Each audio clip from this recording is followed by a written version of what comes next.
আচ্ছা, এখন দেখো তো সাউন্ড ঠিক আছে কিনা। এখন সাউন্ড ঠিক আছে? কথা শোনা যাচ্ছে? কথা শুনতে পাচ্ছ এখন আমার সবাই? ওকে, ঠিক আছে। তাহলে আমাদের আজকের চ্যাপ্টার হচ্ছে জিনতত্ত্ব ও বিবর্তন। সাউন্ড ঠিক নাই এখন? সাউন্ড নাই?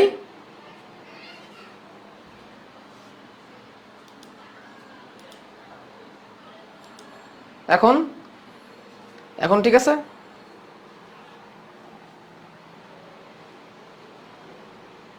এখন তো ঠিক থাকার কথা, এখন তো একদম ক্লিয়ার আসার কথা। হ্যাঁ, এখন ঠিক আছে।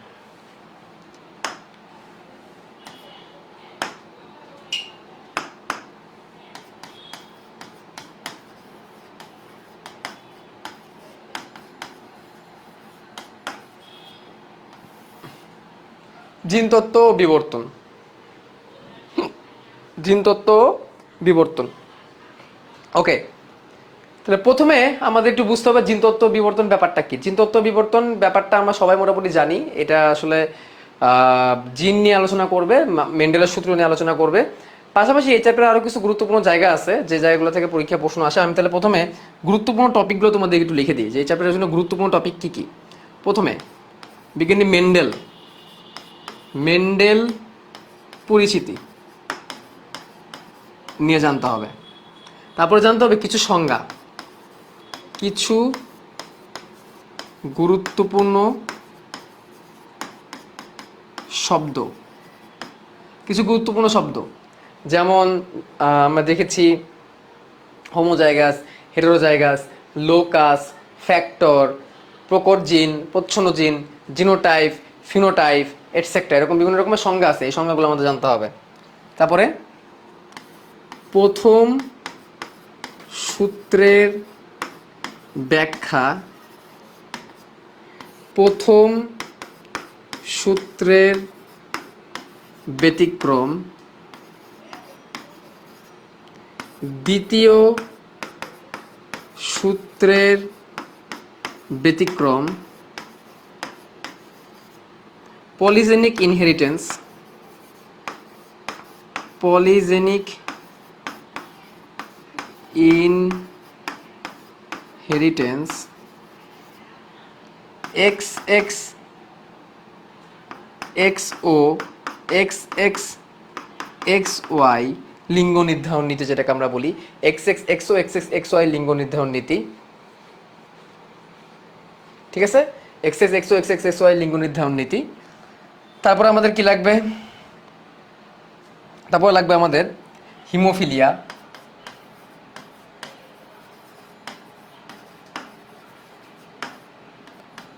হিমোফিলিয়া আমরা এটা জানি খুবই ইম্পর্টেন্ট। তারপর লাগবে আমাদের বর্ণান্ধতা,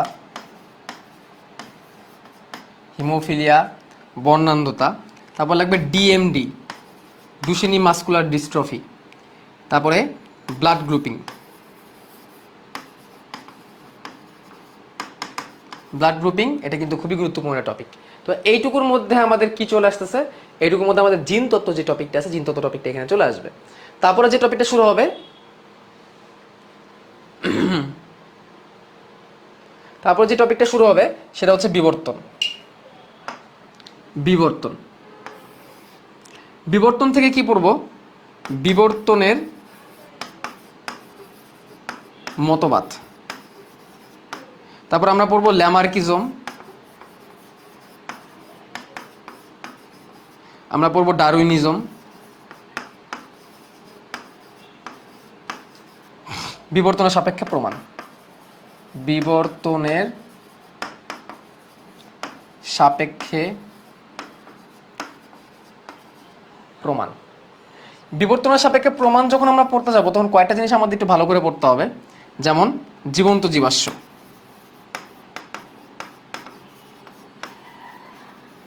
জীবন্ত জীবাশ্ম, ঘোড়ার বিবর্তন,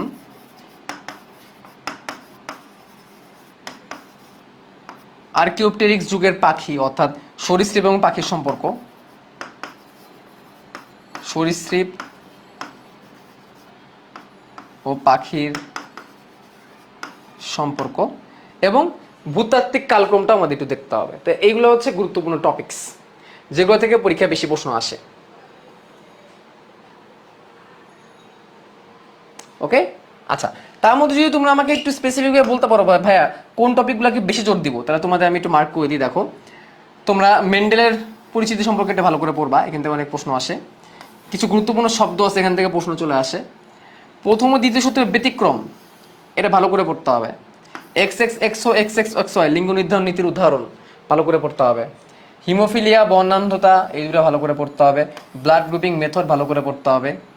ল্যামার্কিজম এবং ডারউইনিজম ভালো করে পড়তে হবে। তারপরে এইখানে এই পার্টটা ভালো করে পড়তে হবে। এগুলো হচ্ছে এমসিকিউ আসার গুরুত্বপূর্ণ জায়গা, এগুলো থেকে বেশি বেশি এমসিকিউ আসে। কি কি আমরা করবো না রিটেনের জন্য হলো, আমরা যেগুলো করবো না সেগুলো কি, সেগুলো হচ্ছে আমরা চেকার বোর্ড পড়বো না। এই চ্যাপ্টারের জন্য আমরা চেকার বোর্ড পড়বো না। তোমার নিজের একটু মাথা খাটা চিন্তা করো, তোমরা তো অ্যাডমিশন টেস্ট দিবা ঢাকা ভার্সিটি বা যেখানে তো রিটেন আসে, এখানে তোমার রিটেনের জন্য এতটুকু জায়গা থাকবে। তুমি কি এতটুকু জায়গার মধ্যে চেকার বোর্ড করতে পারবা? বল, এতটুকু জায়গার মধ্যে কি তুমি চেকার বোর্ড কমপ্লিট করতে পারবা? সম্ভব? বা একটা প্রশ্ন করা আনসার করার জন্য চেকার বোর্ডের প্রশ্ন আনসার করা ঢাকা ভার্সিটিতে যেখানে রিটেন থাকবে এখানে কি সম্ভব? সো চেকার বোর্ড এরকম ফালতু জিনিস পড়া আপাতত টাইম নষ্ট করো না, অ্যাডমিশনের জন্য এটা ফালতু। আচ্ছা, প্রথম সূত্রের ব্যতিক্রম আর দ্বিতীয় সূত্রের ব্যতিক্রমের মধ্যে যেগুলো আছে, কোনটা প্রথম সূত্রের ব্যতিক্রম কোনটা দ্বিতীয় সূত্রের ব্যতিক্রম, এটা খুবই গুরুত্বপূর্ণ একটা প্রশ্ন। তাদের অনুপাতগুলো কেমন হয়? যেমন আমরা যদি তোমাদেরকে জিজ্ঞেস করি বলো তো প্রথম সূত্রের ব্যতিক্রম, প্রথম সূত্রের অনুপাত কত, যদি জিজ্ঞেস করি, যদি তোমাদেরকে জিজ্ঞেস করি প্রথম সূত্রের অনুপাত কত, তখন দেখি কে কে বলতে পারো প্রথম সূত্রের অনুপাত কি। প্রথম সূত্রের ব্যাখ্যার মধ্যে ধরো আমি লিখলাম প্রথম সূত্রের অনুপাত কত, 3:1, তাই না? এটা প্রথম সূত্রের অনুপাত 3:1। আমি যদি তোমাদের দ্বিতীয় সূত্রের অনুপাত জিজ্ঞেস করি তাহলে কত, 9:3:1, রাইট? এখন জিজ্ঞেস করছে বাট এমসিকিউ, আরে ভাই এমসিকিউতে চেকার বোর্ড কেন আসবে? অর্ণব, ঠিক কি ধরনের প্রশ্ন করলে এমসিকিউতে চেকার বোর্ড কেন আসবে? বুঝলাম না। একজন বলছো ছোটগুলো আসবে, ছোট চেকার বোর্ড আসবে। ছোট চেকার বোর্ড তোমাদের বইয়ের মতো কোনটা আছে? কোন চেকার বোর্ডটা আছে দেখো তো একটু ছোট, যেটা পড়তে গেলে এক পেজ লাগে না, এরকম চেকার বোর্ড কোনটা আছে তোমার দেখাও তো। আচ্ছা, দ্বিতীয় সূত্রের অনুপাত কত? দ্বিতীয় সূত্রের অনুপাত হয় 9:3:1। এই যে এই জায়গাটা ব্যতিক্রমের সময় পথ বদলায় যায়। প্রথম সূত্রের ব্যতিক্রম আছে আমাদের কি কি? প্রথম সূত্রের ব্যতিক্রম আছে আমাদের সমপ্রকটতা, অসমপ্রকটতা, লিথালজিন, এগুলো হচ্ছে প্রথম সূত্রের ব্যতিক্রম। দ্বিতীয় সূত্রের ব্যতিক্রম আমাদের কি আছে? অসম্পূর্ণ পরিপূরক জিন আর অ্যাপিস্টেসিস। অ্যাপিস্টেসিসের মধ্যে আমাদের কি আছে? কি আছে? প্রোকোট অ্যাপিস্টেসিস আর দ্বৈত প্রসন্ন অ্যাপিস্টেসিস। পাশাপাশি পলিজেনিক ইনহেরিটেন্সটাকেও অনেকে দ্বিতীয় সূত্রের ব্যতিক্রমের মধ্যে ঢুকাইতে চায়, আসলে দ্বিতীয় সূত্রের ব্যতিক্রম না, পলিজেনিক ইনহেরিটেন্সটা আলাদা, ওই ক্ষেত্রে তার অনুপাত আরও বিশাল চেঞ্জ হয়ে যায়। সো আমরা আমাদের লেকচার 1-এ মানে এখন আমরা রাত 8টা পর্যন্ত, আমাদের রাত 8টা পর্যন্ত টাইম আছে, রাত 8টা পর্যন্ত আমরা কি করব, আমরা মেন্ডেলের পরিচিতি কিছু গুরুত্বপূর্ণ শব্দ আমরা শেখার চেষ্টা করবো। এই দুটো অংশ আমরা শিখবো, এখানে আমাদের অনেক বেশি সময় চলে যায়, এটা আমরা লেকচার 1-এ শেখার চেষ্টা করব। তারপর যদি আমাদের সময় থাকে তাহলে আমরা অন্য কিছু অ্যাড করে দিব। আমার লেকচার 1 এটা রাত 8টা পর্যন্ত হবে, এবং লেকচার 2 শুরু হবে রাত 10:15 আজকে, অর্থাৎ তারাবির পর। তারাবির তো আসলে দেরি হয় তাহলে 5-10 মিনিট প্লাস মাইনাস হতে পারে, প্লাস মাইনাস তো হবে না, প্লাস হবে আর কি। আর 10:15 আমরা লেকচার 2 শুরু করবো আজকে রাতে, যতটুকু আমরা পড়তে পারি। তবে তোমরা এই চ্যাপ্টারটাকে যতটুকু বড় মনে করতেছো, এই চ্যাপ্টার আসলে এতটা বড় না। তেমনি উদ্ভিদ সাহিত্যের কথা যদি বলি, উদ্ভিদ সাহিত্য দেখে তোমরা অনেকেই ভয় পাও, অনেকে মনে করো এটা তো ইন্টারে আমরা খুবই প্যারা খাইছি, অ্যাডমিশনে তো প্যারা খাবো না। রে ভাই, এত প্যারাদায়ক চ্যাপ্টার না উদ্ভিদ সাহিত্য। তোমার মনে হয় যে উদ্ভিদ সাহিত্য অনেক প্যারা, অ্যাডমিশনের জন্য যে উদ্ভিদ সাহিত্য তো কতটা ইজি তুমি চিন্তা করতে পারবে না। হাতে গোনা কয়েকটা স্পেসিফিক জায়গায় পড়লে আমাদের উদ্ভিদ সাহিত্য তো কমপ্লিট হয়ে যায়। যাদের এখানে 8টায় নামাজ, তারা 8টার আগেই ক্লাস শেষ করে চলে যাও, সমস্যা নাই। ক্লাসটা 5-10 মিনিটের জন্য খুব আহামরি কিছু হয়ে যাবে না। এত অ্যাটেন্টিভ স্টুডেন্ট তোমরা না, আমি জানি যে তোমরা এখন টাইম টু টাইম বসে থাকবা, এতই তো অ্যাটেন্টিভ না। আর যাদের তারাবি 10:15 পর পর্যন্ত হয়, তারা 15 মিনিট পরে জয়েন করো, এর জন্য কিছু এমন হয়ে যাবে না। হাজার হাজার কাজ বাদায় রাখছো, আজকে আমার ক্লাস 10 মিনিট কম বা 10 মিনিট বেশি করলে খুব বেশি একটা ক্ষতি হয়ে যাবে না, টাইমে পরে দেখে নিও, কোনো সমস্যা নেই, ঠিক আছে? আমি আমার তারাবি অনুযায়ী, আমার এসার নামাজ 8:15 হয়, সেই অনুযায়ী আমি টাইম দিছি এখানে, ঠিক আছে? আমার তারাবি 10টার আগেই শেষ হয়ে যায়, সেই অনুযায়ী আমি এখানে টাইম দিছি, ঠিক আছে? ওই 5-10 মিনিট এদিক সেদিক হইলে খুব বেশি কোনো ক্ষতি হয়ে যাবে না, অনেকগুলো ক্লাস বাজায় রাখছো তোমরা, ঠিক আছে? ওকে, তাহলে চলো আমরা শুরু করি। আমরা জিন তত্ত্ব বিবর্তনে প্রথমে আমরা জিন তত্ত্ব, মেন্ডেলের পরিচিতি এবং জিন তত্ত্বের পরিচিতিতে আমরা শুরু করি। পার্ট 1। আমি আজকে পুরো চ্যাপ্টারটাকে কটা পার্ট বাই পার্ট পড়াবো। আর শোনো, এই চ্যাপ্টারটা আমাদের মেন বইয়ের গুরুত্ব অনেক বেশি না, এই চ্যাপ্টারের জন্য আমি যা লিখে দিচ্ছি এগুলো পড়লে তোমাদের চলবে আশা করতেছি। জিন তত্ত্ব বা শব্দটার নাম হচ্ছে জেনেটিক্স। বলো তো এই শব্দটা সবার প্রথমে কে ব্যবহার করে? জেনেটিক শব্দটা সবার প্রথমে কে ব্যবহার করে? এটা হচ্ছে সব থেকে গুরুত্বপূর্ণ প্রশ্ন। প্রথমে গুরুত্বপূর্ণ প্রশ্ন হচ্ছে জেনেটিক শব্দটা সবার প্রথমে কে প্রত্যাবর্তন করেন? কে সবার প্রথমে শব্দটা ব্যবহার করেন? শব্দটি সবার প্রথমে ব্যবহার করেন স্যার উইলিয়াম বেটসন, 1905 সাল। 1905 সাল। তাহলে 1905 সালে 1905-এ 1905-এ বেটসন, শুধু বেটসন মনে রাখো, শুধু বেটসন, আর কিচ্ছু না, একদম কিওয়ার্ড দিয়ে মনে রাখার চেষ্টা করো। কিওয়ার্ড, আমি আজকে তোমাদেরকে এই চ্যাপ্টারে কিওয়ার্ড বেসড পড়ার নোট ট্রাই করব। অনেকগুলো কিওয়ার্ড করব তোমাদের, আজকে সবাই নোট করবা। আজকে তোমরা সবাই নোট করবা, আমি তোমাদের এই চ্যাপ্টারের জন্য বেশ কিছু কিওয়ার্ড লিখে দিব। এই কিওয়ার্ডগুলো যদি তোমরা মাথায় রাখো তাহলে তোমাদের একদম সব হয়ে যাবে, ঠিক আছে? তাহলে জেনেটিক শব্দটা সবার প্রথমে কে ব্যবহার করেন? স্যার উইলিয়াম বেটসন 1905 সালে ব্যবহার করেন, ঠিক আছে? আচ্ছা, এরপর জিন তত্ত্বের প্রয়োজনীয়তা কি? এগুলো আমাদের প্রয়োজন নাই। ডাইরেক্ট আমরা কোথায় চলে যাব? আমরা হচ্ছে মেন্ডেলে চলে যাব। কোথায় চলে যাব? Mendel. Sir Gregor Johann Mendel নামটা আমি লিখি। জিনতত্ত্বের জনক, জিনতত্ত্বের শব্দটা তিনি এখানে ব্যবহার করেন, কিন্তু জনক বলতে কাকে পরিচিত? জনক বলতে যাকে পরিচিত সে হচ্ছেন নানাদার দেন আমাদের সবার প্রিয় Mendel sir. Sir Gregor Johann Mendel, Gregor Johann Mendel, sir Gregor Johann Mendel. আচ্ছা, তো উনার জন্মসালটা আমাদের জেনে রাখতে হবে 1822 সাল, এটা লাগবে। 1822। অনেকে বলতে পারো ভাইয়া এগুলোকে ঢাকা ইউনিভার্সিটিতে আসে নাকি? তোমাদের শুধুমাত্র ঢাকা ইউনিভার্সিটিতে পরীক্ষা দিবা না আর অনেক জায়গায় পরীক্ষা দিবা, তাই না? আচ্ছা, স্যার গ্রেগর জোহান মেন্ডেল। তারপরে এখানে আমরা টান দাও, টান দিয়ে লেখো। এবার লেখো জন্মস্থান। জন্মস্থান, তিনি কোন জায়গার ধর্মযাজক ছিলেন? অস্ট্রিয়ার। কোথাকার? অস্ট্রিয়া। তিনি অস্ট্রিয়া এলাকার ধর্মযাজক ছিলেন। কোথাকার? অস্ট্রিয়া। ধর্মযাজক। তার পেশা কি ছিল? তার পেশা বলতে বোঝায় হচ্ছে তিনি আসলে কি ছিলেন? তিনি ছিলেন হচ্ছে ধর্মযাজক, অস্ট্রিয়া, ঠিক আছে? পেশা, পেশা ধর্মযাজক। যাজক বানানটা কি? ধর্মযাজক লিখে দিতে পারো পাদ্রি, পাদ্রি লিখতে পারো। খ্রিস্টান পাদ্রি, খ্রিস্টান পাদ্রি। ফাদার না কিন্তু, আবার তিনি তো ফাদার ছিলেন না, তিনি ধর্ম প্রচার করতেন বা তিনি ফাদার ছিলেন না, ঠিক আছে? তো তার বাবার পেশা ছিল হচ্ছে কৃষক, তিনি ছিলেন গরিব কৃষক। তো আমাদের Gregor Johann Mendel, sir Gregor Johann মেন্ডেলের ছোটবেলা থেকে ইচ্ছা ছিল তিনি হচ্ছেন টিচার হবেন, শিক্ষক হওয়ার কোনো খুব ইচ্ছা ছিল।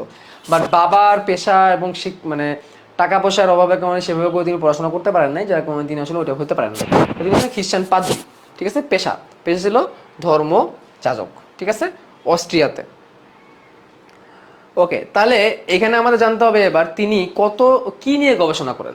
তিনি কি নিয়ে গবেষণা করেন? গবেষণার বস্তু, গবেষণা বস্তু, গবেষণা বস্তু।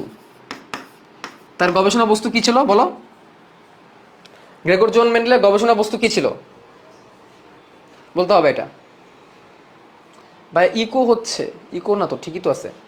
ওনার গবেষণা বস্তু ছিল পিসাম স্যাটিভাম। সবাই বৈজ্ঞানিক নামটা জেনে রাখো, পিসাম স্যাটিভাম, অর্থাৎ মটরশুঁটি। তো আমি মটরশুঁটি লিখলাম না, পিসাম স্যাটিভাম লিখলাম। পিসাম স্যাটিভাম। তো পিসামের কতগুলো প্রজাতি নিয়ে তিনি গবেষণা করছেন? পিসামের কতগুলো প্রজাতি নিয়ে তিনি গবেষণা করছেন? 34 প্রজাতি, 34 স্পেসিস। শুধু পিসাম স্যাটিভাম বললে হবে না, আসলে তিনি 34টা স্পেসিস নিয়ে 34টা প্রজাতি নিয়ে গবেষণা করেন। কতগুলো প্রজাতি নিয়ে গবেষণা করেন? 34টা। এক একটা ওয়ার্ড কিন্তু এগুলো এমসিকিউর জন্য গুরুত্বপূর্ণ। গ্রেগর জোহান মেন্ডেল থেকে কিন্তু অনেক রকমের পরীক্ষায় প্রশ্ন আসে, ঠিক আছে? এই জন্য আমাদের এটা জানতে হবে। ওকে, গবেষণা বস্তু, গবেষণা কাল। গবেষণা কাল কত বছর গবেষণা করছেন বলো? তিনি কত বছর গবেষণা করছেন? তিনি টোটাল 7 বছর গবেষণা করছেন। এবং কোথায় গবেষণাগুলো করেন তিনি? তিনি গবেষণাগুলো কোথায় করেন? তিনি তার এই গবেষণাগুলো করেছিলেন তিনি যেই চার্চে থাকতেন বা যেই গির্জায় থাকতেন তার পিছনে একটা বাগান ছিল, সেই বাগানের মধ্যে তিনি এই গবেষণাগুলো করছেন, ঠিক আছে? আচ্ছা, তো এইখানে একটা কাজ করো, 1822-এর সাথে 1884 লিখে রাখো। 1822-এর সাথে কত লিখে রাখো? 1884 লিখে রাখো। 1822-এর সাথে 1884। আচ্ছা, তার অবদান কি? তার অবদান কি? অবদান জিন তত্ত্বের প্রথম ও দ্বিতীয় সূত্র। তার অবদান কি? জিন তত্ত্বের প্রথম এবং দ্বিতীয় সূত্র। তাহলে এটা তার অবদান। তিনি প্রথম এবং দ্বিতীয় সূত্র, জিন তত্ত্বের যে প্রথম ও দ্বিতীয় সূত্র যেটা আমরা পড়বো, এটা তিনিই দিয়ে গেছেন। এটা তার হচ্ছে অবদান। তাহলে ওনার অবদান হচ্ছে জিন তত্ত্বের প্রথম ও দ্বিতীয় সূত্র। কি ইতিহাস ক্লাস মনে হচ্ছে? মনে হচ্ছে না যে ইতিহাস ক্লাস করতেছি? History class? হ্যাঁ, আজকে আমি হিস্টোরি টিচার। আজকে আমি তোমাদের হিস্টোরি পড়াবো। হিস্টোরি। ওকে, আচ্ছা, অবদান আমরা দেখলাম, মেন্ডেলের অবদান দেখলাম। আচ্ছা, তো তিনি মারা গেছিলেন 1884 সালে। কত সালে? 1884 সালে। অবদান প্রতিষ্ঠা হয় কবে? ওরে বাবা, একটা মিনিট। আসসালামু আলাইকুম। জি, ও আচ্ছা আচ্ছা ভাইয়া, আমি অ্যাডমিশন একটা ক্লাসে রে বাবা। তুমি তারাবির পর ফোন দিও প্লিজ, ক্লাস শেষ করে তারাবিতে চলে যাবো।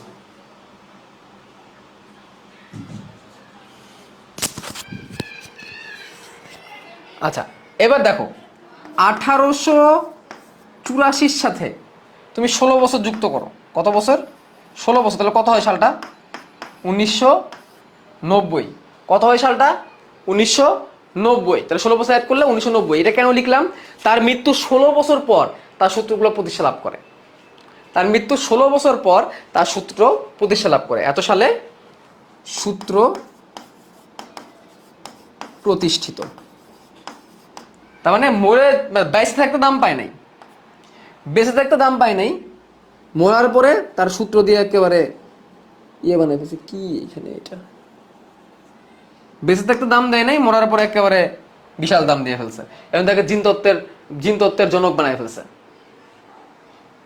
ঠিক আছে, বুঝতে পারছি?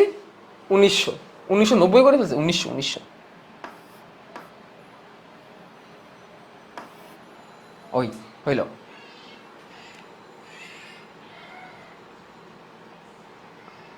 যে যে বলতেছে ক্লাসের মধ্যে ঘুম পাইতেছে, কানের মধ্যে বাপ ওয়েব অ্যাপ থেকে ফোন নাম্বারটা বাই করে আন্টিরে ফোন দিয়ে বলবো, কানের মধ্যে ওরা একটা থাপ্পড় মারেন, যেটা ঘুম একেবারে সারা জীবনের জন্য চলে যায়।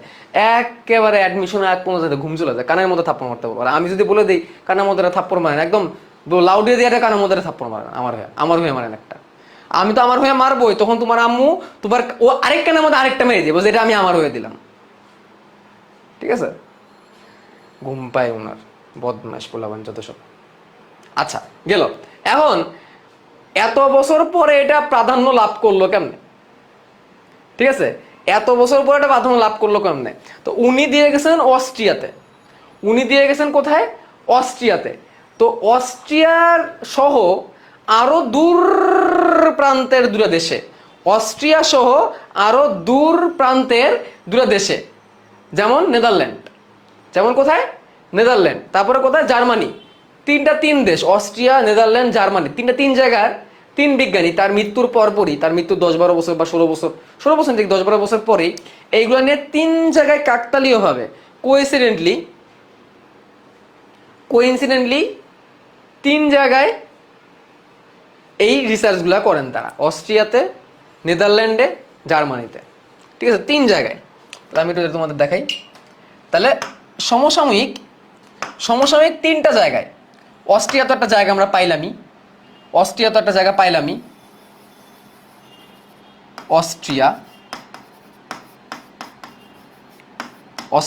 জায়গা অলরেডি আমরা পেয়ে গেছি, যেখানে মেন্ডেল ছিলেন, সেই জায়গায় একটা গবেষণা হয়েছে। সমসাময়িক আরেকটা জায়গা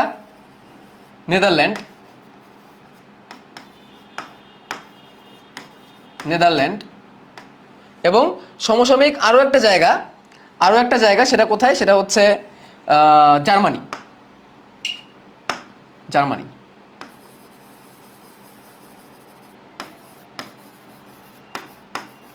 তিনটা দেশ। একই টাইমে এই তিনটা দেশেও এইগুলো নিয়ে গবেষণা চলতেছিল। ঠিক আছে, তাহলে অস্ট্রিয়া, জার্মানি, নেদারল্যান্ডস।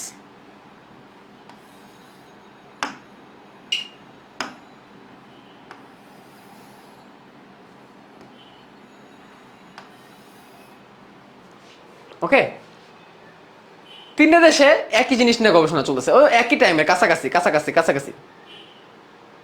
ঠিক আছে, একই টাইমে চলতেছে। তো নেদারল্যান্ডের যে বিজ্ঞানী তার নাম ছিল হিউগো দ্য ভ্রিস, নাম জানতে হবে, Hugo de Vries, Hugo de Vries ওনার নাম ছিল, ইংলিশে লিখতে পারলে ভালো হইতো, Hugo de Vries, HUGO de Vries, VRIS, Hugo de Vries. নেদারল্যান্ডের যে বিজ্ঞানী ছিল ওনার নাম ছিল হিউগো দ্য ভ্রিস। ওকে, তারপরে জার্মানি যে বিজ্ঞানী ছিল, জার্মানি বিজ্ঞানী হচ্ছে Carl Correns, Carl Correns, CARL, Carl Correns, CORRENS, Carl Correns. আর অস্ট্রিয়ার বিজ্ঞানী ছিল এরিক, এরিক শেমেক, শুধু এরিক মনে রাখো তাহলেই হবে, এরিক, এরিক শেমেক বা শুধু এরিক মনে রাখো, ERICH, এরিক, এরিক শেমেক বা এরিক। এই তিনজন বিজ্ঞানী একই টাইমে তিন দেশে বসে এই মেন্ডেলের সূত্রগুলো নিয়ে, তারা জানতো না আসলে মেন্ডেল নামের কেউ আছে নাকি, তারা এই বিজ্ঞানীগুলো এই গবেষণাগুলো করছে। ওকে, অ্যান্ড দেখা গেছে যে মেন্ডেল যা আবিষ্কার করছিল ঠিক সেম সেম জিনিসগুলো তারা পাইছে। অতঃপর কারো আর সন্দেহ হয় নাই মেন্ডেলকে ভালো বলতে বা মেন্ডেলকে বিজ্ঞানী বলতে, এবং পরিশেষে মেন্ডেলকে জিনতত্ত্বের জনক বলা হয়েছে। ঠিক আছে, বংশগতিবিদ্যা নামে একটা নতুন সেগমেন্টও করা হয়েছে, বংশগতিবিদ্যা বা জেনেটিক্স, তারপরে স্থাপন করা হয়েছে। কিন্তু দেখো খেয়াল করে, যদি এই তিনজন বিজ্ঞানী তিনটা দেশে বসে এই সেম জিনিসগুলো প্রমাণ করে স্থাপন না করতেন, তাহলে তার 16 বছর পরেও তাকে বিজ্ঞানী বলাটা বা বিবর্তনের জনক বলাটা, জিনতত্ত্বের জনক বলাটা কিন্তু ডিফিকাল্ট হয়ে যেত। ইয়ার লাগবে না, ইয়ার আমি এই জন্যই পড়াই নেই, লাগবে না বলে আমি ইয়ারটা তোমাদের পড়াই নেই আঁকা। আচ্ছা, এখন প্রশ্ন হচ্ছে, এত কিছু থাকতে ওয়াই পিসাম স্যাটিভাম, ওয়াই মটরশুটি, ওয়াই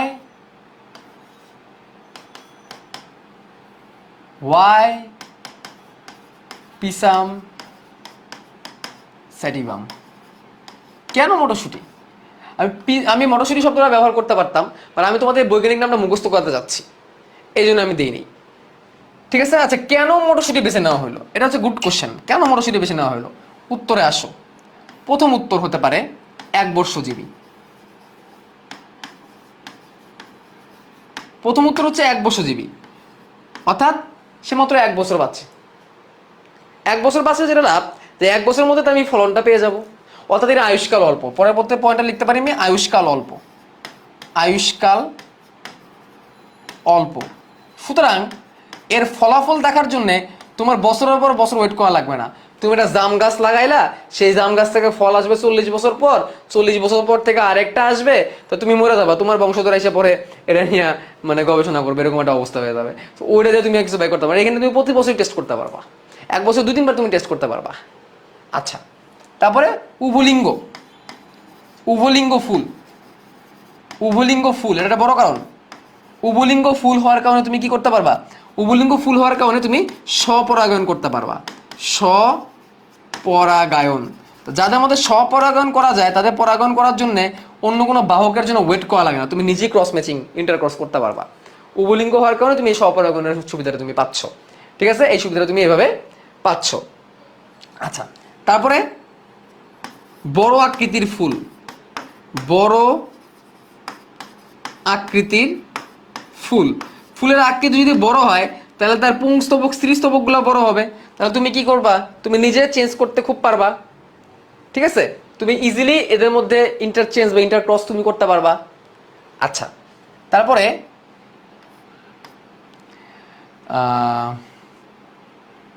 ক্রসিং এর ফলে, ক্রসিং এর ফলাফল সুস্পষ্ট, ক্রসিং এর ফলাফল সুস্পষ্ট, মানে কি তুমি যে ক্রস করাবা, তোমার তো ক্রস করাইতে হবে তাই না, স্বপরাগায়ন দিয়ে করতে পারবা, তুমি ইন্টার ইন্টার ক্রস ব্রিডিং করতে পারবা, পরাগরেণু নিয়ে গর্ভমুণ্ডে স্থাপন করে দিবা দুইটা ভিন্ন পরশুটির মধ্যে।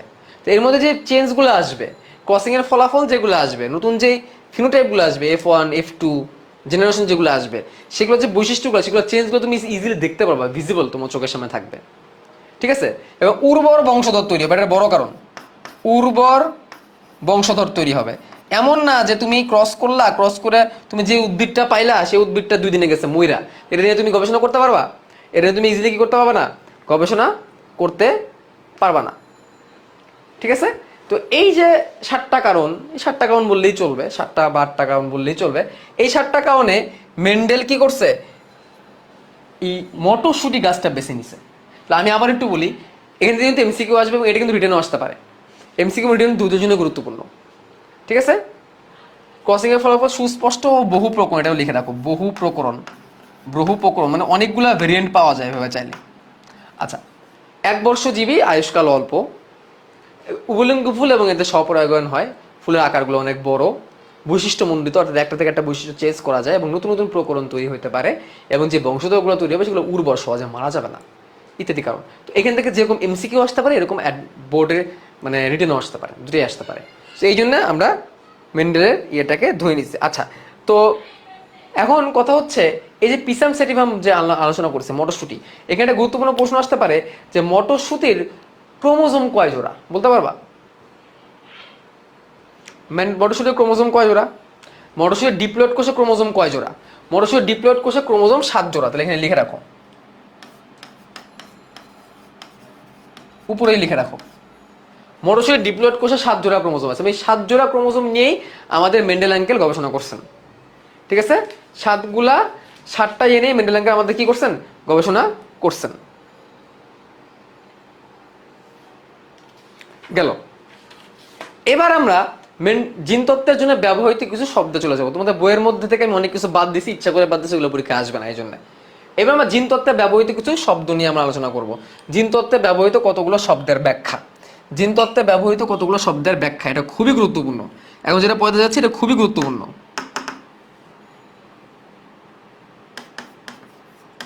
জিনতত্ত্বে ব্যবহৃত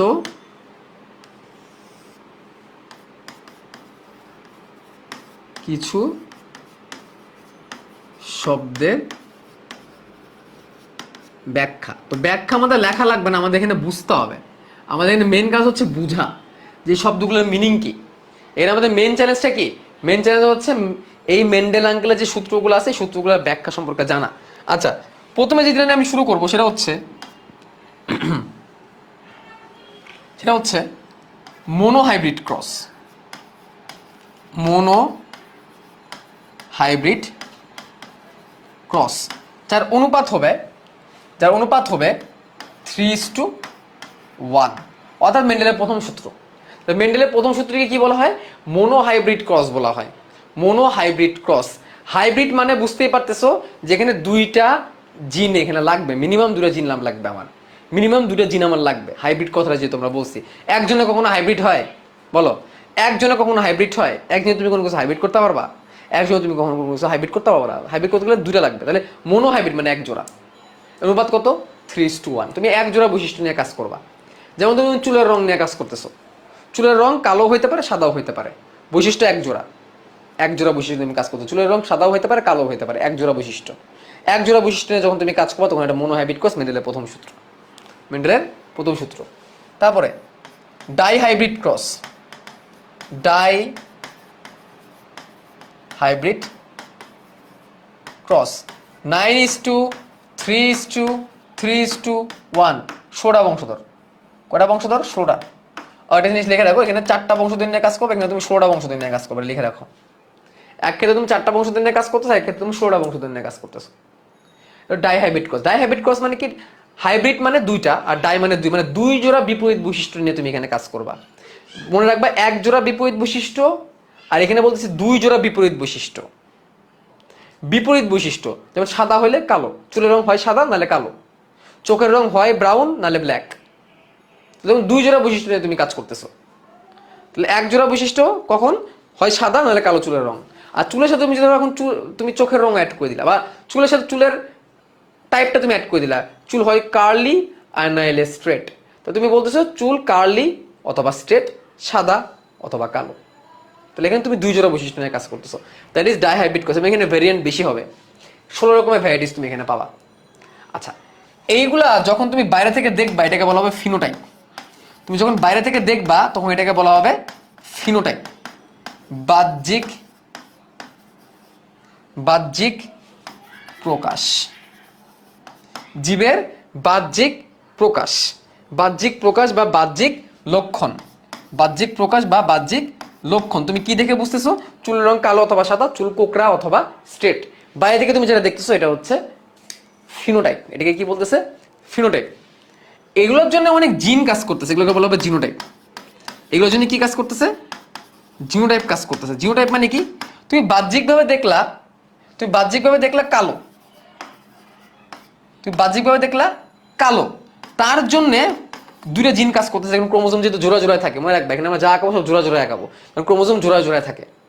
ক্রোমোজোমগুলো জোড়া জোড়া থাকে, আমি তোমাদের আগেও বলছি, এক জোড়া, দ্বিতীয় জোড়া, তৃতীয় জোড়া, চতুর্থ জোড়া। যেমন ধরো 11তম জোড়ার খাটো বাহুর শীর্ষে ইনসুলিনের জিনটা পাওয়া যায়। তো ক্রোমোজোম জোড়া জোড়া থাকে বলে আমি জোড়া জোড়া আঁকাচ্ছি। দুটা ক্রোমোজোম, 2টা জিন, 2টা ক্রোমোজোমে 2টা জিন বিবি। এর কারণে সে কালো হচ্ছে, এর কারণে সে কি হচ্ছে? কালো হচ্ছে। ঠিক আছে? আবার এমন হইতে পারে তার মধ্যে 2টা জিন ছিল, একটা ক্যাপিটাল বি একটা স্মলার বি, অর্থাৎ একটা কালোর জিন ছিল, একটা সাদার জিন ছিল, বা তারপরে সে কালো হয়েছে। আমি আবার ক্লিয়ার করি।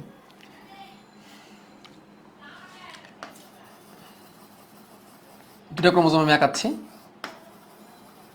এই ক্রোমোজোমের মধ্যে অনেকগুলো জিন আছে আমরা জানি। এই ক্রোমোজোম, এটা ধরো তোমার 3য় জোড়া ক্রোমোজোম, এটা 3rd জোড়া ধরে নিলাম, আমি ধরে নিলাম, ধরতে তো কোনো দোষ নাই। 3rd জোড়া, 3য় জোড়া ক্রোমোজোম। 3য় জোড়া ক্রোমোজোমের এটা একটা লোকাস, এটা একটা লোকাস। এখানে কয়েকটা বেস পেয়ার দিয়ে তৈরি জিন আছে। বেস পেয়ার মানে জিন মানে কি? অনেকগুলো বেস পেয়ার, অনেকগুলো খার, এটি G C C T T G C C T T G G G A T T C G C T G. ঠিক আছে? তো এরকম অনেকগুলো জিন এখানে আছে। এখন এই জিনের মধ্যে এটা কিসের জিন? এটা হচ্ছে তোমার চুলের রঙের জিন, মেলানিনের আধিক্যতা। চুলের রং দিয়ে বললে ভুল হবে আসলে, চুলের রং দিয়ে বলা উচিত না।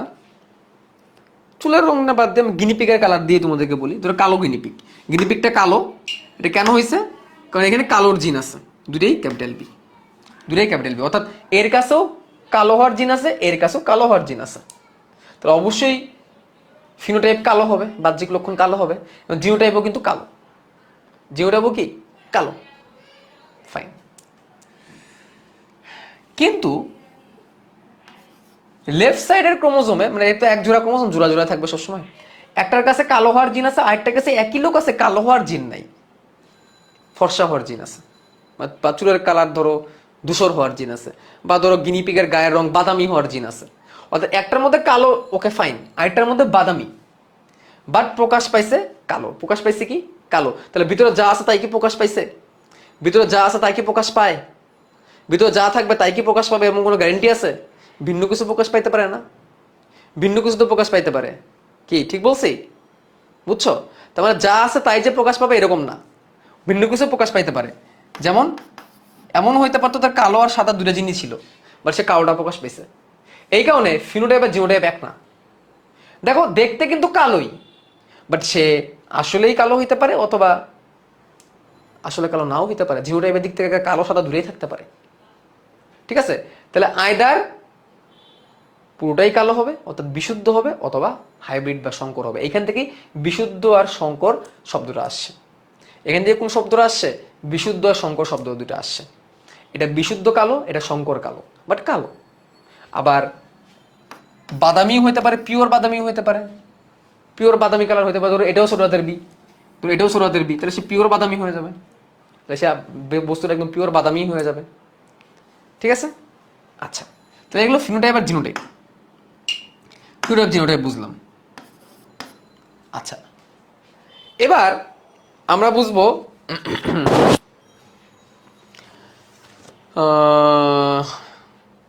হোমোজাইগাস আর হেটেরোজাইগাস। তার আগে একটা জিনিস তোমাদের বুঝাই দিই, এই যে এরা একে অপরের অ্যালিল, এরা একে অপরের কি? অ্যালিল। অ্যালিল কি? আবার একই জায়গায় অবস্থিত জোড়া দুটা সেম সেম জিনিসকে ইন্ডিকেট করবে। যেমন ধরো আমরা এইখানে যাই, আরেকটা লোকাসে গেলাম। এই লোকাসে আমরা জিন পাচ্ছি, কিরকম জিন পাচ্ছি? ধরো এই লোকাসে আমরা জিন পাচ্ছি লম্বা হওয়ার জিন আর খাটো হওয়ার জিন, আয়দার লম্বা অথবা খাটো। এখানে আমরা দুটোই পেলাম, লম্বার জিন পেলাম, খাটো হওয়ার জিনও পাইলাম, এবং বললাম এই ব্যক্তিরা হচ্ছে খাটো। দুটো জিনিস ছিল, বাট খাটোটা ডমিনেট হয়েছে, খাটোটা প্রকাশ পেয়েছে, খাটো।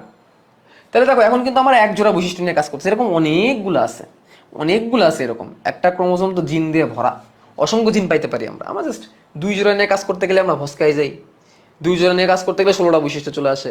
তাহলে কি একটা অবস্থা, চিন্তা করছো? ঠিক আছে, তাহলে এই যে অ্যালিল, অ্যালিল কেন বলছি? হয়তোবা উভয়ই লম্বা না, অথবা হয়তোবা উভয়ই খাটো না, বাট উভয়ই তো একটা জিনিসকে ইন্ডিকেট করতেছে, কি? উচ্চতা। এরা হয়তোবা উভয়ই খাটো, অথবা একটা লম্বা একটা খাটো হইতে পারে, প্রকাশ তো পাবে একটা, বাট উভয় তো কালারকে ইন্ডিকেট করতেছে, এই জন্য এরা একেবারে অ্যালিল। অ্যালিল কি? এক জোড়া জিন, একই ক্রোমোজোমের দুটো ভিন্ন লোক আছে, বা দুটো একই টাইপের লোক আছে, অবস্থিত করতেছে জিন দুইটা, তাহলে একই টাইপের বস্তুকে ইন্ডিকেট করতেছে। হয়তোবা দুটো সেম না, বাট হয় উভয়ই উচ্চতাকে ইন্ডিকেট করবে, অথবা হয় উভয়ই কালারকে ইন্ডিকেট করবে। এরা একেবারে অ্যালিল, অ্যালিলোমর্ফ বলা হয় এটাকে। ঠিক আছে, এখন এই অ্যালিল থেকে পরবর্তী যে টার্মটা চলে আসে সেটা হচ্ছে হোমোজাইগাস আর হেটেরোজাইগাস। হোমোজাইগাস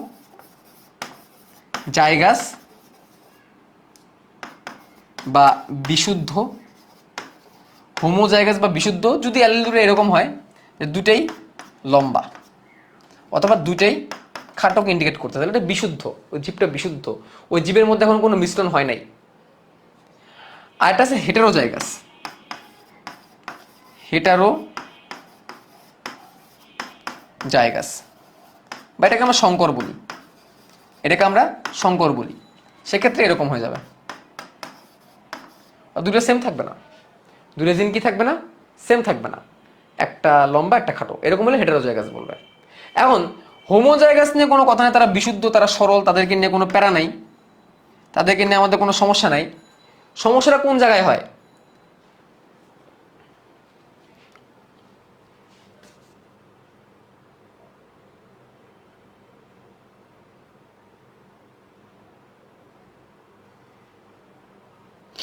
আচ্ছা, একদম প্রশ্ন হচ্ছে সমসমস্ত ক্রোমোজোম কি? সমসমস্ত ক্রোমোজোম মানে যে এরা হচ্ছে সমসমস্ত ক্রোমোজোম, দুটোই সেম, একই জোড়ার আন্ডারে। সেকেন্ড জোড়া বলে তারা সমসমস্ত, ফোর্থ জোড়া বলে তারা সমসমস্ত। সমসমস্ত মানে হচ্ছে সেম জোড়া, হোমোজাইগাস। ঠিক আছে, আর হেটারোজাইগাস মানে দুটো ভিন্ন, একটা তৃতীয় একটা চতুর্থ, এটা হলো হেটারোজাইগাস। আচ্ছা, এর মানে সমসমস্ত আর অসমসমস্ত। সমসমস্ত মানে হচ্ছে একই টাইপের, দুটো সেম জায়গাকে ইন্ডিকেট করতেছে, থার্ড জোড়া। আচ্ছা, এবার আসবো প্রকট বৈশিষ্ট্যর প্রচ্ছন্ন বৈশিষ্ট্য। প্রকট ও প্রচ্ছন্ন বৈশিষ্ট্য, এ কौन सी चिड़िया है?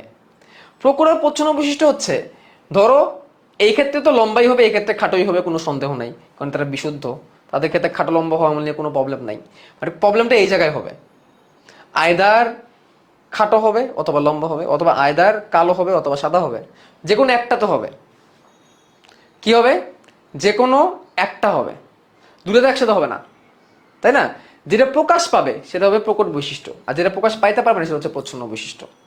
যেমন ধরো আমি এখানে বললাম এখানে লম্বা হওয়ার জিন আর খাটো হওয়ার জিন উভয়ই আছে, বাট এই ব্যক্তিটা বা এই পোকাটা হয়ে গেল খাটো, এই পোকাটা হয়ে গেল খাটো, তাহলে প্রকট জিন কোনটা? ক্যাপিটাল টি না স্মলার টি?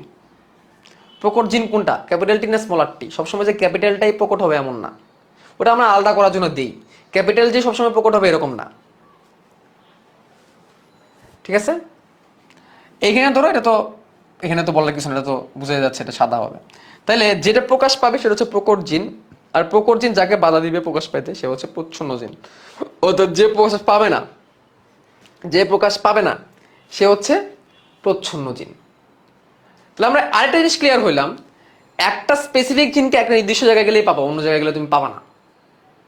যেমন এই ক্ষেত্রে, বা আরেকটা তোমাদের টাইপ বলি, মানুষের ইনসুলিন কোথায় পাবা তুমি? ইনসুলিনের জিনটা তুমি কোথায় পাবা? 11 নম্বর ক্রোমোজোমের খাটো বাহুর শীর্ষে গেলে তুমি ইনসুলিনের জিন পাবা, অন্য কোথাও গেলে ইনসুলিনের জিন পাবা না। তাহলে 11 নম্বর ক্রোমোজোমের খাটো বাহুর শিশুটা কোন কোন জিনিসের লোকাস? কোন জিনের লোকাস? ইনসুলিনের জিন তৈরির লোকাস। এই ইনসুলিনের জিনটাকে তুমি অন্য কোনো দেশে যেয়ে খুঁজলে পাবা? পাবা না। লোকাস মানে হচ্ছে একটা নির্দিষ্ট জিনকে একটি নির্দিষ্ট যে জায়গায় পাওয়া যায় ওই জায়গাটা হচ্ছে তার লোকাস। ডিএনএর যে জায়গায় জিন পাওয়া যায় তাকে লোকাস বলে, একটা ভোগাস সংজ্ঞা। একটি নির্দিষ্ট ক্রোমোজোমের একটি নির্দিষ্ট জায়গায় যে নির্দিষ্ট জিনটা পাওয়া যায় সেই জায়গাটি হচ্ছে ওই জিনের লোকাস। আমরা বলতে পারি এই জায়গাটা হচ্ছে লোকাস, এটা হচ্ছে লোকাস, জায়গাটা হচ্ছে লোকাস। যে স্পেসটা, এই স্পেসটা যে এতটুকু জায়গা, ক্রোমোজোমের এতটুকু জায়গা, এই পেজটা হচ্ছে তার লোকাস। ক্রোমোজোমের এতটুকু জায়গায় স্পেসটা হচ্ছে তার লোকাস, ঠিক আছে? আর এই লোকাসে যে জিনিসটা থাকে এটাকে আমরা জিন বলি, বা জিনকে বায়োলজির ভাষায় ফ্যাক্টর বলা হয়। যেটাকে আমরা জিন বলতেছি এটাকে ফ্যাক্টর বলা হয়, ঠিক আছে? ওকে, ডান। আর দাগানব্বই নিয়ে যারা কান্নাকাটি করতেছো, এই যে একজন সুন্দর করে বলছে দাগানব্বই কোর্সে শুরুতেই সব দিয়ে দেওয়া হয়েছে, তারপর তোমার দাগানব্বই নিয়ে চিন্তা করো, কান্নাকাটি করো। আচ্ছা, এবার দেখো এই পুরো ক্রোমোজোম জুড়ে কি অসংখ্য জিন আছে না? পুরো ক্রোমোজোম জুড়ে অসংখ্য জিন আছে। সবগুলা জিনকে তুমি যদি একটা পর একটা সাজাও তাহলে এটাকে বলা হবে জিনোম। আর আমাদের মানুষের ক্রোমোজোম জোড়ায় জোড়ায় থাকে, 23 জোড়া জোড়ায় জোড়ায়। তাহলে এক সেটকে নিয়ে একটা জিনোম পাবা, আরেক সেটকে নিয়ে একটা জিনোম পাবা। যেমন ধরো এইখানে প্রত্যেকটা লেফট সাইড গুলোর একসাথে নিয়ে একটা জিনোম বানাইতে পারবা, রাইট সাইড গুলো নিয়ে একটা জিনোম। যদিও ডিএনএর মধ্যে এরকম লেফট রাইট বলতে কিছু নাই, আমি তোমাদের কথা বললাম। 23টাকে নিয়ে তুমি একটা জিনোম বানাবা, আর 23টাকে নিয়ে একটা জিনোম বানাবা। তাহলে তুমি বলো তো ডিপ্লয়েড জীবে কয়টা জিনোম পাওয়া যায়, বা আমাদের ক্ষেত্রে জিনোম কয়টা? আমাদের ক্ষেত্রে জিনোম কয়টা বলো? আমাদের ক্ষেত্রে জিনোম কয়টা? আমাদের ডিপ্লয়েড জীব, আমাদের জিনোম কয়টা? 2টা জিনোম। সকল জিনের সমষ্টিগত প্রকাশ, সকল জিনের সমষ্টিগত প্রকাশ।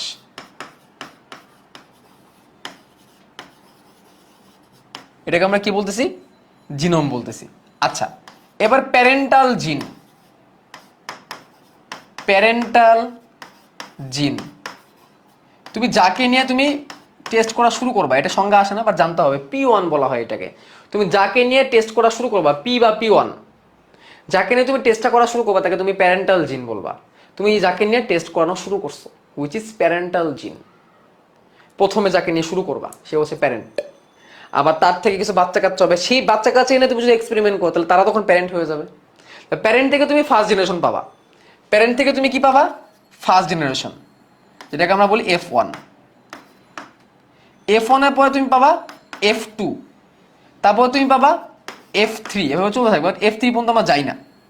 কিন্তু F1 থেকে F3 F2 কখন পাবা? যখন F1কেই তুমি আবার প্যারেন্ট হিসাবে ব্যবহার করবা, তখন তুমি F2 পাবা। এভাবে তুমি পাইতে থাকবা। তো এটা একটু টিপিক্যাল, একটু কঠিন লাগবে তোমাদের, তুমি সামনে গেলে আমি তোমাদের ক্লিয়ার করে দেবো, আপাতত দরকার নেই। তুমি মনে রাখো যে কোনো একজনকে দিয়ে আমি টেস্টটা শুরু করব, যাকে দিয়ে শুরু করব তাকে তুমি প্যারেন্ট বলবো, ঠিক আছে? আচ্ছা, এখন নর্মালি আমরা যখন টেস্ট করা শুরু করি তখন আমরা কি নেই? কালো গিনিপিগ নেই। যেমন মেন্ডেলের প্রথম সূত্র, কালো গিনিপিগ ও বাদামি গিনিপিগ নিয়ে করা হয়। প্রথমটা কালো গিনিপিগ এবং বাদামি গিনিপিগ নিয়ে প্রথম টেস্টটা শুরু করা হয়, কালো গিনিপিগ এবং বাদামি গিনিপিগ, ঠিক আছে? কালো গিনিপিগের ক্ষেত্রে বিশুদ্ধ গিনিপিগ আমরা নেই বিবি, আর বাদামি গিনিপিগের ক্ষেত্রে আমরা বিশুদ্ধ গিনিপিগ নেই বিবি,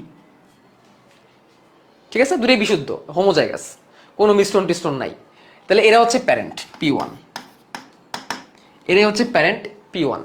বেসিক্যালি দুইটা ক্রোমোজোম, এরা বেসিক্যালি দুইটা ক্রোমোজোম, এরকম দুইটা ক্রোমোজোম, এখানে ধরো ক্যাপিটাল বি, এখানে হলো স্মলার বি, ঠিক আছে? দুইটা ক্রোমোজোম আমরা নিচ্ছি, দুইটা ক্রোমোজোম, যেহেতু আমরা এক জোড়া বৈশিষ্ট্য নিয়ে কাজ করতে, দুইটা ক্রোমোজোমের দুইটা লোকাস। এটা কিন্তু দুইটা ক্রোমোজোম, দুইটা লোকাসে থাকা জিন, এটা কিন্তু ক্রোমোজোম না।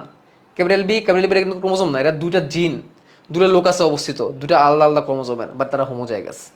আচ্ছা, এখন তুমি কি করবা? এদের থেকে গ্যামেট তৈরি করবা। এদের থেকে তুমি কি করবা? গ্যামেট তৈরি করবা। গ্যামেট তৈরি করতে গেলে অবশ্যই আলাদা আলাদা করে ফেলতে হবে, কারণ আমরা জানি গ্যামেট মানে হয় শুক্রাণু নাহলে ডিম্বাণু। এরা যদি পুরুষ হয় তাহলে এখান থেকে পাবো শুক্রাণুকে ডিপ্লয়েড না হ্যাপ্লয়েড বলো? শুক্রাণু ডিপ্লয়েড না হ্যাপ্লয়েড? এটা যদি পুরুষ হয়, এটা যদি স্ত্রী হয়, তাহলে এখান থেকে তুমি শুক্রাণু পাবা। গ্যামেট ডিপ্লয়েড না হ্যাপ্লয়েড? অবশ্যই হ্যাপ্লয়েড। তাহলে তুমি একে একসাথে রাখতে পাবা? এটাকে সেপারেট করে দিতে হবে গ্যামেট বানানোর জন্য, অর্থাৎ ডিপ্লয়েডকে হ্যাপ্লয়েড বানাইতে হবে। সেটা তুমি সেপারেট কেমন করবা? গোল্লা দিবা। গোল্লা দেওয়া বলতে হ্যাপ্লয়েড বোঝানো হচ্ছে, আর এখানেও দুইটা আলাদা করে ফেলবা। গোল্লা দেওয়া মানে এদেরকে আমি সেপারেট করে দিয়েছি, আলাদা করে দিয়েছি, হ্যাপ্লয়েড হয়ে গেল। এবার আমি কি করব? এদেরকে ক্রস করব। ক্রস করলে আমি ফার্স্ট জেনারেশন পাবো। কি বলবো, ফার্স্ট জেনারেশন। তখন 4টা জেনারেশন তৈরি হবে, 4টা জেনারেশন তৈরি হবে, 4টা জেনারেশনই সংকর হবে। এবং এখানে আবার গোল্লা দিও না, 4টা জেনারেশন তৈরি হবে, 4টা জেনারেশনই সংকর তৈরি হবে। এখন আমি বলে রাখছিলাম সে প্রকট, আমি বলে রাখছিলাম সে হচ্ছে প্রকট, এটা বলে রাখছি, আমার ইচ্ছা, আমি বলে রাখছি আগে থেকে, আমি আগে থেকে বলে রাখছি। এটা তুমি তোমার ইচ্ছা মতো ধরে নিতে পারো, পরীক্ষার ক্ষেত্রে তোমাদেরকে আলাদাভাবে বলবে না, যদি এগুলো সৃজনশীলে আসে, এখানে তো খুদেই পড়াই দিচ্ছি তোমাদেরকে। তো আগে থেকে বলা ছিল সে হচ্ছে প্রকট। তাহলে প্রথম ধাপে সবগুলো গিনিপিকে কেমন হবে, কালো হবে। তাহলে F1 সকল গিনিপিক কালো। যে 4টা পাইছি বা 4টা পাই আর 10টায় পাই, যে কটাই বাঁচে না কেন সবগুলো কালোই হবে। কেন হয়েছে, প্রকট বৈশিষ্ট্য অনুযায়ী হয়েছে। দেখো এও কালো, এও কালো, এও কালো, এও কালো, বাট এদের ফিনোটাইপ প্রত্যেকেরই কালো। বাট এদের জিওটাইপ কি কালো? এদের জিনোটাইপ কি কালো? জিনোটাইপ কিন্তু ভিন্ন। এখানে জিনোটাইপ দুটাই কালো মানলাম, এখানে জিনোটাইপ আর ফিনোটাইপ এক, এখানেও জিনোটাইপ আর ফিনোটাইপ এক, এখানে কি জিনোটাইপ আর ফিনোটাইপ এক? এর ভিতরে দুটা ক্রোমোজোম আছে, কালো জিনো আছে, বাদামি জিনো আছে, বাট হয়েছে কালো। এখন আমি তো প্রথমে বিশুদ্ধ নিয়ে কাজ করছিলাম, না? এখন এটা তো বিশুদ্ধ নাও হতে পারে। তুমি ধরো F1 জেনারেশন পাইছো, এখন এখান থেকে তোমার টেস্ট করানো শুরু করতে হবে। এখন তুমি এখান থেকে টেস্ট করা শুরু করবে, তাহলে এখন এরাই প্যারেন্ট। তোমাকে দুটো জীব দেওয়া হইলো, দুটোই কালো, দুটো গিনিপিক দেওয়া হলো, দুটোই কালো। তোমাকে বললো এখন এদের মধ্যে ক্রস করো। এখন তুমি জানো না এরা বিশুদ্ধ না সংকর, তুমি জানো না। বিশুদ্ধ না সংকর তোমার জানার দরকার না। এইটা জানার জন্য তুমি এখন কি করবা, তুমি এখন ব্যাক ক্রস করবা। তুমি কি করবা, ব্যাক ক্রস। ব্যাক ক্রস মানে কি? ব্যাক ক্রস মানে হচ্ছে F1 ক্রসড বাই P1। কিছু বুঝছো? সন্তানের সাথে বাপ মার ক্রস করাবে। এবং এইভাবে যদি অনুপাত 1:1 আসে, এভাবে যদি অনুপাত কত আসে, 1:1 আসে, 1:1 আসে, ঠিক আছে, এটাকে তখন আমরা টেস্ট ক্রস বলবো। Test cross. অনুপাত 1:1 আসলে মানে বোঝা যাচ্ছে এটা বিশুদ্ধ। অনুপাত 1:1 যদি আসে, অনুপাত যদি 1:1 আসে, তার মানে এরা বিশুদ্ধ, মানে এরা প্রথম থেকে বিশুদ্ধ ছিল, মানে এদের বাপ মা গুলা বিশুদ্ধ ছিল। অনুপাত 1:1 আসলে বোঝা যাবে এদের বাপ মা গুলা বিশুদ্ধ ছিল, এরা সংকর বা এদের বাপ মা বিশুদ্ধ ছিল, এবং তখন এটাকে টেস্ট ক্রস বলবে। তাহলে test cross is kind of back cross. Back cross কি?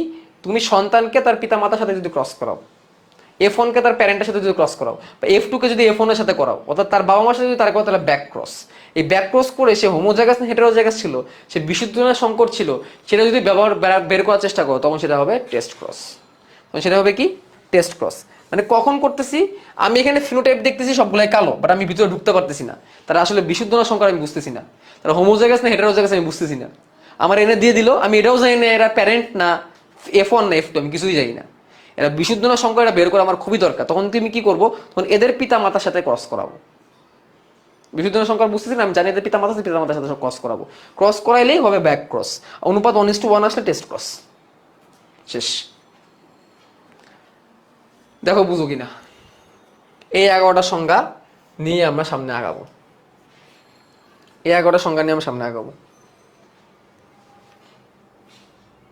মোটামুটি সবগুলো চলে আসছে। আমি যেই সিকোয়েন্সে পড়াইছি তোমাদের বইয়ের মধ্যে, এই সিকোয়েন্সে তোমরা পড়বা, দেখবা ইজি হয়ে যাবে। তোমাদের বইয়ে শুরু করছে ফ্যাক্টর দিয়ে, তারপরে লোকাস, তারপর হোমোজাইগাস হেটেরোজাইগাস, বাট এটা মনে রাখো, এটা মনে রাখলে এই সিকোয়েন্সটা আমি বহুদিন ধরে পড়ায় আবিষ্কার করলাম, এই সিকোয়েন্সে পড়লে তোমাদের সবার জন্য এটা ইজি হবে। বা সবসময় কি পুরুষটাই প্রকট হয়? না না না, আমি আগেই বলছি প্রকট প্রচ্ছন্ন তুমি ধরে নিবা, এটা তো আসলে আমি আপাতত ধরে নিচ্ছি, বাট বেসিক্যালি এটা আমি এক্সপেরিমেন্ট করার সময় বুঝবো। আমরা তো আপাতত ধরে নিয়ে সবকিছু করি। টেস্ট ক্রস মানে কি বিশুদ্ধ? না না না, 1:1 আসলে তুমি বুঝতে পারবে এটা বিশুদ্ধ, আদারওয়াইজ এটা বিশুদ্ধ হবে না। 1:1 মানে যতটুকু নিছি অতটুকুই সমান সমানভাবে হয়েছে, ঠিক আছে, সমান সমানভাবে ইকুয়ালি 50% 50% পাইছি আমি, একটা রেজাল্ট 50% 50% পাইছি, তখন এটা আমি বলবো যে এটা বিশুদ্ধ ছিল। ঠিক আছে, শেষ। এত কিছু লাগবে না, যারা যারা পরীক্ষা পাস করতে চাও, চান্স পাইতে চাও, তাই এটা মনে রাখো। টেস্ট ক্রসের অনুপাত হচ্ছে 1:1, হোমোজাইগাস না হেটেরোজাইগাস তা প্রমাণ করার জন্য করি। আর ব্যাক ক্রস হচ্ছে একটা সন্তানকে তার প্যারেন্টের সাথে ক্রস করা, that is back cross. Test ক্রসের ক্ষেত্রে একই জিনিসই করা হয়, তাহলে টেস্ট ক্রস এক ধরনের ব্যাক ক্রস, এটুকু জানলেই চলবে। এখন এগুলো নিয়ে পিএইচডি করার সময় নেই আমাদের, এখন এগুলো নিয়ে পিএইচডি করার সময় নেই। আজান দিছে মাত্র, আজান দিছে মাত্র, তো আমরা দুটো টপিক পড়ে ফেলছি।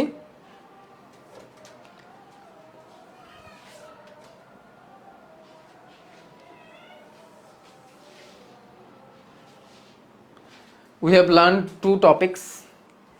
আমরা মেন্ডেলের পরিস্থিতি পড়ে ফেলছি, এটা আমাদের পড়া হয়ে গেছে, কিছু গুরুত্বপূর্ণ শব্দ আমাদের পড়া হয়ে গেছে, ঠিক আছে। তো বাকি এখনো মেলা জিনিস আছে, অত কঠিন কিছু না, কারণ আমি তো চেকার বোর্ড এভাবে করে দেখো না, আমি প্রথমে একটা চেকার বোর্ড দেখাবো, বাকিগুলো আর দেখাবো না, প্রয়োজন নাই। সো ওইগুলো আমরা আস্তে ধীরে আগাবো ইনশাল্লাহ, দেখি আজকে আমরা কতটুকু করতে পারি। সময় দিলে 2.5 ঘন্টা পড়লে পুরোটা শেষ হয়ে যাবে অ্যাডমিশনের জন্য। অ্যাডমিশনের জন্য এই চ্যাপ্টার এত বেশি লাগে না। যারা মেডিকেলের ক্লাস করছো, মেডিকেলে যারা কোচিং করছো, তারা তো জানো এই চ্যাপ্টার কতক্ষণ লাগে এই চ্যাপ্টার পড়াইতে। মেডিকেলে যারা আমার ক্লাস করছো মেডিকেল ব্যাচে, এই চ্যাপ্টার কিন্তু একদিনই শেষ করা যায় মেডিকেলের জন্য। অ্যাডমিশন ভার্সিটির জন্য একই কথা, মানে কোনো চেকার বোর্ড এখানে লাগে না, ঠিক আছে। আজকে শেষ করে দিবেন, দেখি চেষ্টা আছে আমার আজকে শেষ করে দেওয়ার। 10টা 15 দেখা হচ্ছে, আবার 10টা 15 থেকে আমরা আবার শুরু করব, তো তখন দেখি আমরা কতটুকু টানতে পারি, বাট মেবি করা যাবে আজকে, কারণ চ্যাপ্টার ছোট তো, ঠিক আছে। তো প্রথম সূত্র কিন্তু আমরা অলরেডি পড়ে ফেলছি, কিন্তু অনেকটা প্রথম সূত্র কিন্তু আমরা অর্ধেক পড়ে ফেলছি, আর বাকি অর্ধেক আমরা ইনশাল্লাহ সামনে দেখবো। আমরা ওইখান থেকে শুরু করবো, প্রথম সূত্র থেকে শুরু করব, ঠিক আছে। আমরা প্রথম সূত্র থেকে শুরু করব, ওকে। তাহলে আমরা দেখো প্রথম সূত্র কিন্তু আমাদের হয়েই গেছে, খেয়াল করো, দেখো প্রথম সূত্র কিন্তু আমাদের হয়ে গেছে যে এইটুকু, এখান থেকে কিন্তু প্রথম সূত্র আমরা বের করতে পারি।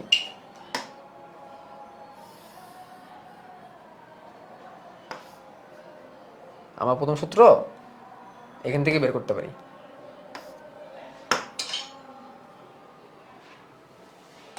প্রথম সূত্র সংজ্ঞা রাখলে জাস্ট আমাদের পড়তে হবে আলাদাভাবে, প্রথম সূত্র আমরা এখান থেকে বের করতে পারবো।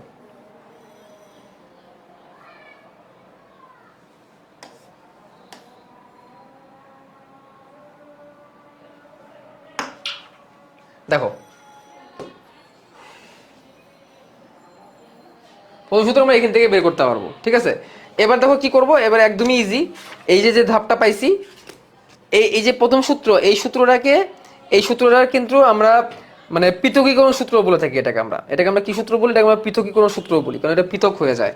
একটু পরে দেখো কি করবো, F1 ধাপে কি পাইছি, F1 ধাপে লম্বা সবগুলো কালো গিনিপিগ পেয়েছি, এটাও কালো গিনিপিগ, এটাও কালো গিনিপিগ, এই কালো গিনিপিগটা আমরা নিব। এবং F2 ধাপে এদেরকে নিব, মানে F2 ধাপে এদেরকে এখন আমরা প্যারেন্ট বানাবো, কারণ এদেরকে আমরা কি বানাবো, প্যারেন্ট বানাবো। দেখো কি করব আমরা, প্যারেন্ট।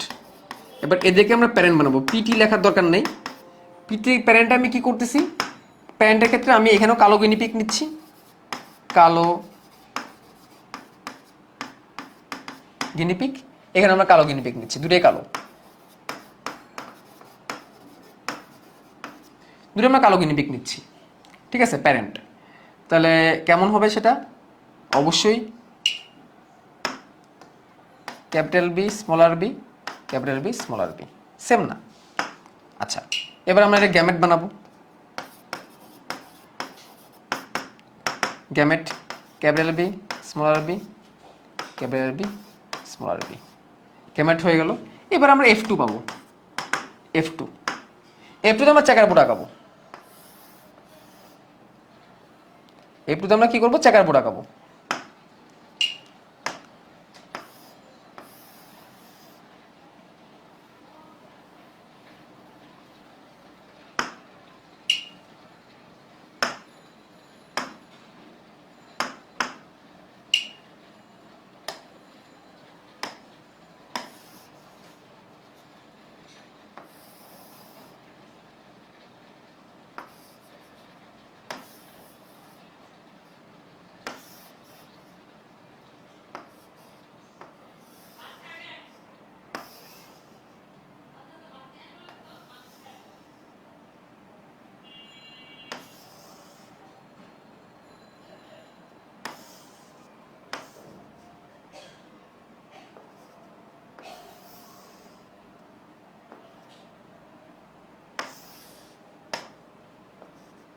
চেকার বোর্ড আঁকাবো, তো চেকার বোর্ড আঁকানোর জন্য এখানে যেহেতু 4টা ভেরিয়েন্ট তৈরি হবে মাত্র, তো এটা আমাদের জন্য ইজি।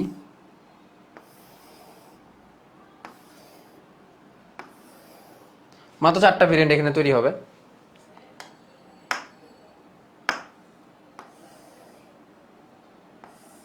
উপরে দেব স্ত্রীকে, নিচে দেব পুরুষকে।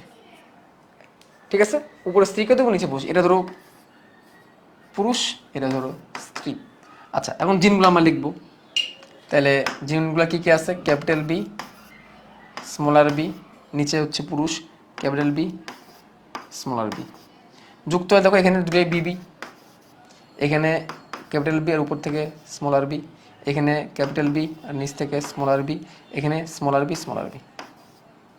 আচ্ছা, এখন F2 তে আমরা তাহলে কি দেখতে পারতেছি?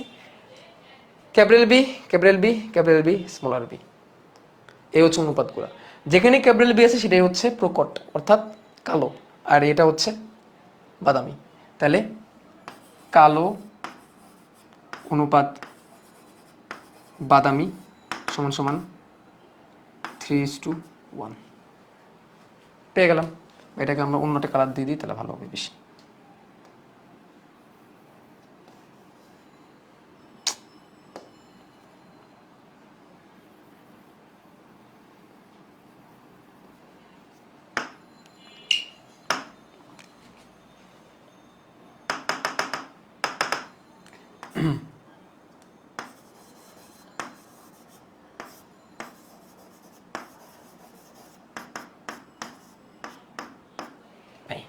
হয়ে গেল। ঠিক আছে, যেখানে ক্যাপিটাল বি আছে সেটাই হবে কালো, কারণ অ্যাকর্ডিং টু নিয়ম কালোটা হচ্ছে প্রকট, আর এখানে নাই, এই জন্য সে প্রচ্ছন্ন। হয়ে গেল। তাহলে এই হচ্ছে প্রথম সূত্র। প্রথম সূত্রের ফলাফল হচ্ছে 3:1। প্রথম সূত্র, এটাকে পৃথকীকরণ সূত্র বলা হয়, এটা জানতে হবে। এটাকে কি বলে? পৃথকীকরণ সূত্র বলে। পৃথকীকরণ সূত্র। এবার অনুপাত 3:1, অনুপাত 3:1। তাহলে সূত্রর নাম হচ্ছে পৃথকীকরণ সূত্র, অনুপাত 3:1। এই হচ্ছে অনুপাতের প্রমাণ, এগুলো পরীক্ষা আসবে না। ঠিক আছে, জেনে রাখলা এই সূত্রের ফলাফল হচ্ছে 3:1। সূত্রের ফলাফল 3:1, আর সূত্রটা হচ্ছে এইখানে। সূত্রের প্রমাণ হয় এই জায়গায়, সূত্রের প্রমাণ হয়ে যায় এই জায়গায়। পৃথক হয়ে গেছে, দেখো গ্যামেট তৈরি করার সময় এটা পৃথক হয়ে গেছে। দেখো গ্যামেট আগে তারা জোড়া জোড়ায় ছিল, গ্যামেট তৈরি করার সময় দুজনই পৃথক হয়ে গেছে, দুজনই পৃথক হয়ে গেছে। এটাই পৃথকীকরণ সূত্র। মেন সূত্রটা হচ্ছে এইখানে, আর সূত্রের ফলাফল হচ্ছে এটা। সূত্র এইখানে, সূত্রের ফলাফল এখানে। F1 যখন তৈরি হয় তখন সূত্র প্রমাণ হয়ে যায়, সূত্রের মধ্যে বসে এটা পৃথক হয়ে যাবে। গ্যামেট তৈরি করার সময় পৃথক হয়ে যাবে, দেখো পৃথক হয়ে গেছে। গ্যামেট তৈরি করার সময় পৃথক হয়ে গেছে। আগে জোড়া জোড়া ছিল, জোড়া জোড়া ছিল, এখন তারা পৃথক মাঝখান থেকে সেপারেট হয়ে গেছে। এটাই পৃথকীকরণ সূত্র। আর সূত্রের ফলাফল হচ্ছে 3:1। এত কিছু লাগবে না, জাস্ট এটা জেনে রাখো সূত্রের ফলাফল কি 3:1। এইটুকু আসা পরীক্ষায় শেষ। ওকে, আল্লাহ হাফেজ, দেখা হচ্ছে।